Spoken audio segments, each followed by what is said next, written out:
আবারও আমি এসে গেছি তোমাদের কাছে। সবাই কেমন আছো? ভালো আছো তো? শীত তো পড়েই গেছে, তাই ভাবলাম শীতের একটা নতুন জিনিস নিয়ে তোমাদের কাছে চলে আসি।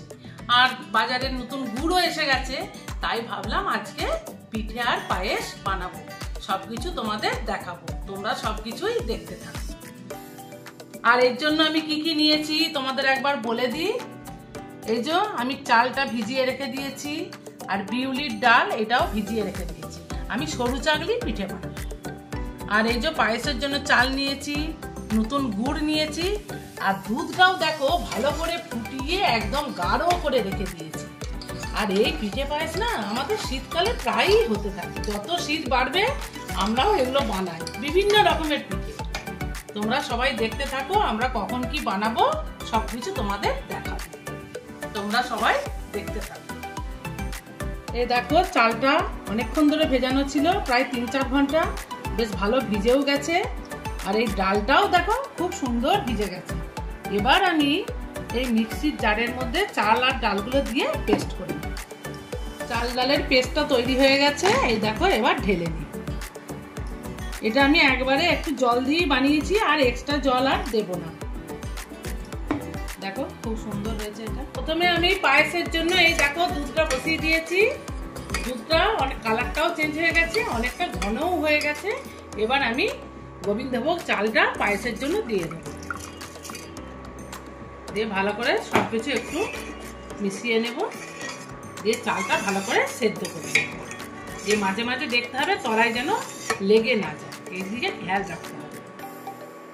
এই দেখো পায়েসটা গাঢ়ও হয়ে গেছে আর চালটাও সেদ্ধ হয়ে গেছে। এবার আমি অফ করে গুড়টা দেব। তোমরা সবসময় না অফ করে গুড় দেবে, না হলে দুধটা কেটে যাবার ভয় আছে। যেহেতু খেজুর গুড় তো অফ করে দিতে হবে। এবারে সবকিছু ভালো করে দুধের সাথে মিশিয়ে নেব।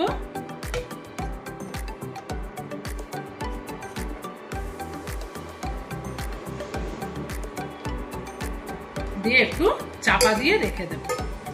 পায়েস একদম রেডি। এই দেখো খুব সুন্দর, পায়েসের রংটাও খুব ভালো হয়েছে, একদম রেডি। এবার এটা আমি বাটির মধ্যে ঢেলে নেব। পায়েস তো আমার হয়ে গেল, এবার আমি সরু চাগলি পিঠেগুলো বানিয়ে নেব। তার জন্য দেখো এটা ব্যাটার একদম আমার রেডি। এটা ব্যাটারটা এরকম ভাবে বানাবো। আর একটু আমি তেলও নিয়ে নিয়েছি, একটু ব্রাশ করে দেব, দিয়ে বানাবো। ইন্ডাকশনে প্যানটা বসিয়ে দিয়েছি, আর একটু তেলটাও ব্রাশ করে দিচ্ছি। তেলটা ব্রাশ করে নিলে খুব সহজে উঠে যাবে। এবার আমি ব্যাটারটা দিয়ে দেব, দিয়ে চতুর্দিকে ছড়িয়ে দেব। একটু পাতলা পাতলা করবো, যে যেরকম খুশি বড় আকার ছোট আকার করতে পারো। আমি একটু পাতলা করে বানাবো। দেখো কি সুন্দর প্যান থেকে ছেড়ে গেছে। এইভাবে আমি উল্টে নেব, উল্টে নিয়ে উল্টো পিঠটা ভেজে নেব। এইভাবেই আমি সবগুলো করে নেব এক এক। আরেকটাও তৈরি করে নিলাম, এটা সেকেন্ড। এ দেখো এটাও খুব সুন্দর হয়েছে। আরেকটাও দেখো কি সুন্দর হয়েছে। এবার আমি উল্টে নেব। এই দেখো কত সুন্দর হয়েছে, ফুটো ফুটো মতো। আর খুব পাতলা পাতলাও হয়েছে, খুব পাতলা হয়েছে। তৈরি হয়ে গেল আমার সরু চাগলি পিঠে আর পায়েস। আর পিঠেগুলো দেখো খুব সুন্দরও হয়েছে, আর একদম পাতলা পাতলা হয়েছে। এইভাবেই তোমরা বানাবে। আর এই পায়েসটা এত সুন্দর কালারটা হয়েছে, নিশ্চয়ই খেতেও খুব ভালো হবে। এইরকম নতুন গুড় দিয়ে তোমরা শীতকালে বানিয়ে খাবে।